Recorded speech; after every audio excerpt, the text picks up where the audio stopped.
So anyways, this is Kerryann de la Cruz, or de la Boost, or whatever the hell you want to call her. Guess I'll talk about next a little bit about us, about how we met. Well, just over 5 years ago, Kerryann and I met at a... Where are you going? Where are you going? Okay. So Kerryann and I met at an Evo meet, Mitsubishi Evo meet. Kerryann had an Evo, and I used to have a Subaru STI. And majority of my friends all drove Evos, so every week we'd meet at these local meets at I think it was a Jollibee's or something, in a parking lot, hang out, talk, shoot the shit with our car buddies. And one night Kerryann showed up and came bullshitting, and apparently we all had a lot of the same friends, so that was kind of neat. And so we met, and of course I was very attracted to her. I wasn't going to say anything because I'm kind of a wuss, but yeah, so we started talking, and you know, amongst a big group, of course. And the funny thing is, my buddy Sean was with me, and he was actually trying to sell some wheels. So he and I were actually trying to pawn off his wheels onto Kerryann, because she said she was looking for some. So I said, well, shit, that's something we can talk about, because I sure as hell wasn't going to go up to her like all the other guys who do. And, you know, she's surrounded by men all the time and lots of male friends. And, whoops. Yeah, I stalled it. So of course I wasn't going to just walk up and, you know, say, hey, you're pretty, I like you. But we were just kind of talking about that. It was no big deal. But about a week later, we were at Willow Raceway for Redline Time Attack. And Kerryann was there. She was racing her car. I was like, oh shit, look at that. And the funny thing is her car was actually set up by a competitor of mine. I used to work for a company called MYSPACE. And at MySPACE, we specialize in suspension tuning and chassis development. And there's a nice chopper. And we actually ended up helping her out on her car. And next thing you know, Kerryann is hitting me up on MySpace. Yes, I said it, on MySpace. Yeah. And we started talking. I still didn't quite believe, though, that she was interested in me. I honestly, to be blatantly honest, I thought she was a little bit out of my league. But good thing for me, she's a bit of a chubby chaser. She likes the chubby guys, so sorry dudes with your pecs and going to the gym all the time and your fucking Facebook posts about how buff you are. She's not into that. She likes the squishies, like myself. So yeah, she started hitting me up on MySpace, and we started chatting every night. Next thing you know, she's hinting that she wants my phone number, and I still didn't quite believe it, but I gave her my number, and next thing you know, damn it, this chick is texting me. So we started talking, and we kind of went out for the first time, but I don't know if you'd call it a date or not. But her stepdad and her brother were in town from Montana, and she was living in Orange County at the time.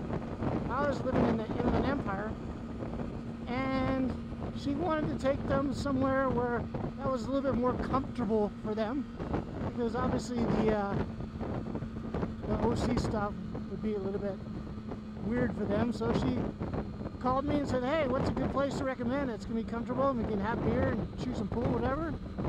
So we went to a place called the Beer Hunter, and that was not too far from my place. We hung out for the first time, and it was cool. Nothing happened, of course, but yeah, it was pretty cool. And then next thing you know, we started hanging out more and more, and before you know it, her dog was living at my place. she brought her dog over a couple times, and then she just started leaving him there. She's got a pit bull named Viejo, aka Mr. Bears. And I've got a dog. My dog is a Queensland Heeler mix, I think with some pointer in there.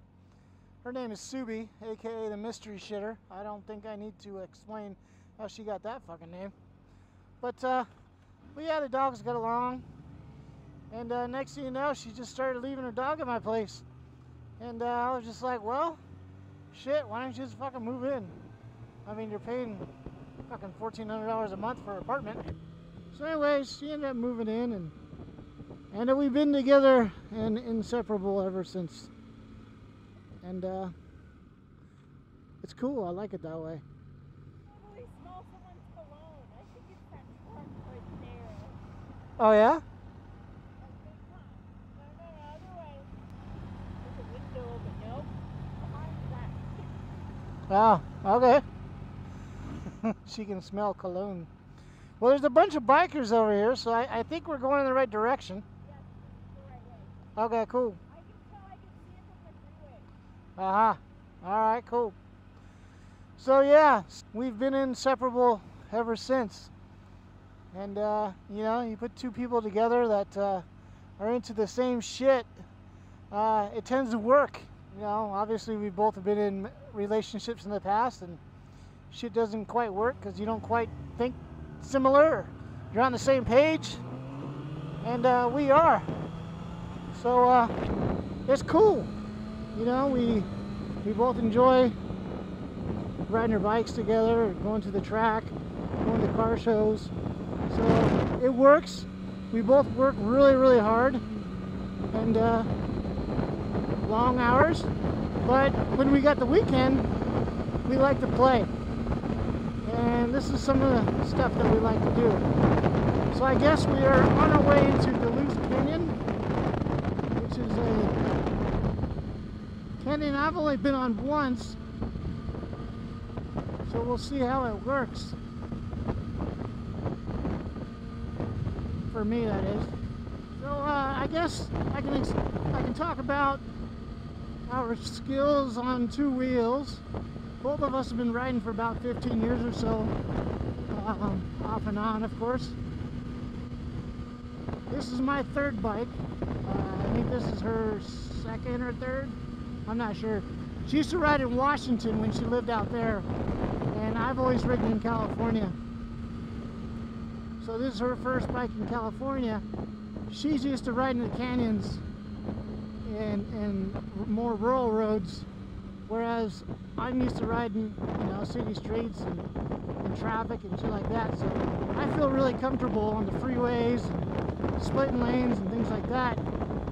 Whereas this seems to be her thing, man. She can really lean it down in the corners and take higher speeds where I don't quite feel as comfortable as she does. But that's cool, you know. I'll get better. Right now I'm a little afraid to lean it too far in the left-hand turns because my tire's worn out pretty bad on that side, and it feels kind of sketchy, so I try not to push it too much. But as you can see, she's already starting to leave my sight. But I'll catch her.